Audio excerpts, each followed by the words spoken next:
Welcome. In this tutorial, I'm going to show you how to create new playlist on Spotify using your computer. So if you want to know how I did it, just keep on watching. So first of all, you want to open your Spotify app on your computer and then make sure that your account is logging into it, okay? And then after that, just go ahead and click create playlist on the upper left side of your screen. And then here it says let's find something for your playlist.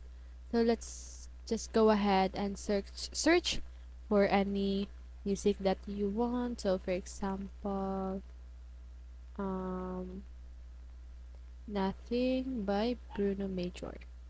Just go ahead and click add and just search for any music that you want. You can also search for artists, albums, okay? So that's how you do it. I hope this video helps you, and if it did, make sure to like, subscribe, and hit the bell notification so you won't miss a video.